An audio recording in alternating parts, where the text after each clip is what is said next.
The second stage in the exportation process is product selection. You must choose your own area of specialization, that is your own niche. I mean, you must choose one or two products you want to be exporting, but choose products that people outside the country are really looking for. The third stage is packaging, that is the product's packaging for export. You have to have a touch of excellence in the packaging of your products. Number four stage is buyers. You need buyers for your products.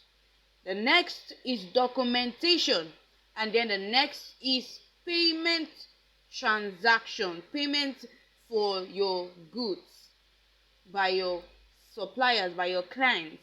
And the last stage is the shipping process. That's the last stage after every of the last six stages have been completed. The final is the shipping of your goods to the country where your suppliers are located in.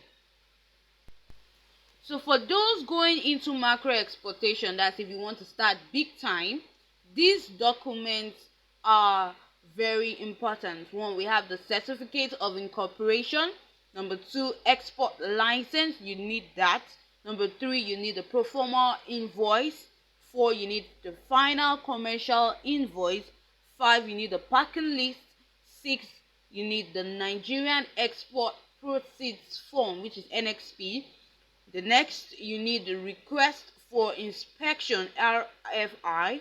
Then you need the letter of mandate, the bill of lading, and then the single goods declaration form, SGD. But all these aren't important for starters. Like if you are just starting the business as a micro exporter, you do not need all these documents. You can actually just hide under the canopy of shipping companies. There are so many shipping companies you can hide under if you can't go through the whole documentation process. If you are good at those areas, you'll be successful in export business.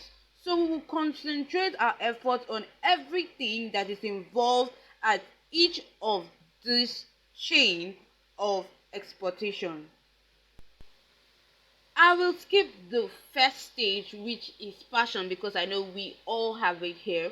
For you to be watching this video, for you to purchase this course, that means you have the passion to learn how to export products to other countries, how to make your products global. So let's go further to the second chain, which is product selection. Under product selection, let's look at the different categories of export products. Number one is manufactured goods.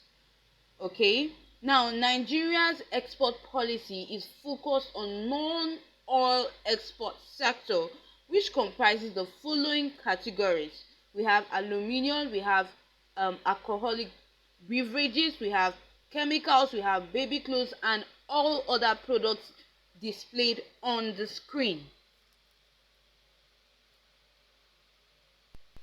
Now, every exporter is strongly advised for their best financial interests to select products which they intend to export based on accessibility and availability, such that it must be easily sourced.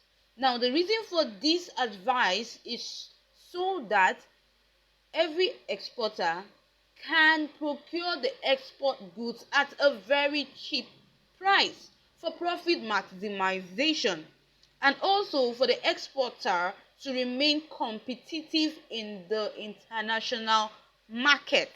Now, export products should be procured from merchants who are based in rural areas where such products are either grown or produced.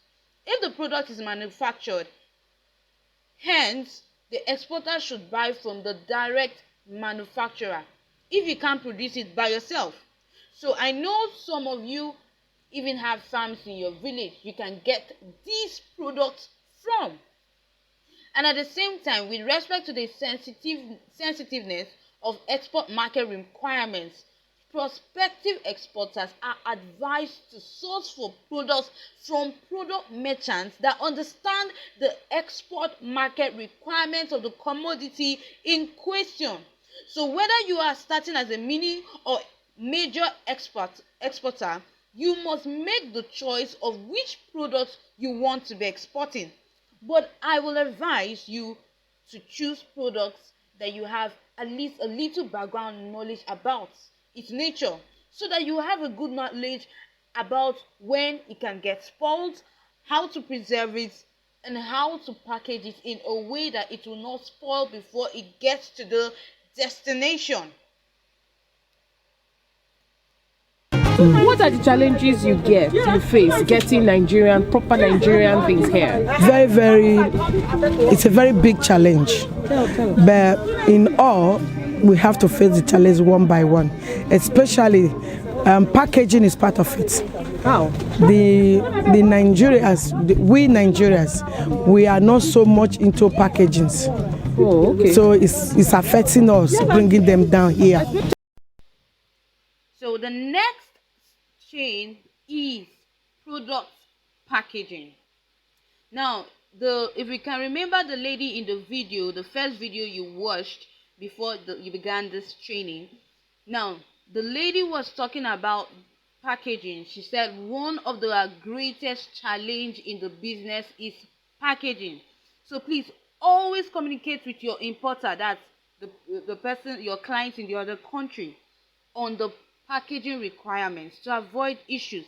It is important to know that there is no standard packaging method for any export product. The reason being that it is only the prospective importer that can specify the packaging method approved for a particular product in their country home. Therefore, exporters, that you, must seek the consent of their buyer before packaging. As a matter of fact, the packaging requirements will be clearly stated in the export contract, which must be strictly adhered to. So in practice, more agro and allied commodities meant for export could be packaged in jute or polypropylene mesh bags. Commodities like charcoal could be packaged in bulk such that the product is tipped directly into the container without need for any packaging material. Before we move on to another chain, I would like to expose you to some terminologies in export business, because if you do not know these terms, you might be losing many customers and contracts, because nobody will want to buy from a JJC or premature exporter. So let's move on.